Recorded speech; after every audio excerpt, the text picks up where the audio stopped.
সোনালি, খাবার দাও। তরকারিটা না পুড়ে গিয়েছে। ঠিক আছে, আমি তরকারি পাল্টে দেবো। আচ্ছা ঠিক আছে।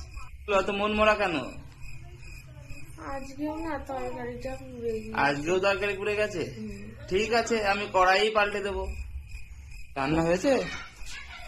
আজকেও না তরকারিটা পুড়ে গিয়েছে। আজকেও আবার তরকারি পুড়ে গেছে? ঠিক আছে, আমি গ্যাস স্টোভই পাল্টে দেবো।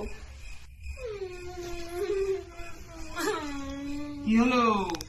আজকেও তরকারিটা পুড়ে গিয়েছে। আজকেও? হ্যাঁ, তুমি গ্যাস স্টোভ পাল্টালে, কড়াই পাল্টালে, তরকারিও পাল্টে দিলে, তাও প্রতিদিন তরকারিটা পুড়ে যায়টা কি করে? বাবা, মামের তরকারি রোজ পুড়ে যাচ্ছে। কড়াই পাল্টে দিলাম, গ্যাস স্টোভ পাল্টে দিলাম, তরকারি পাল্টে দিলাম, আজকে যেটা পাল্টে দিলাম আমার নেই।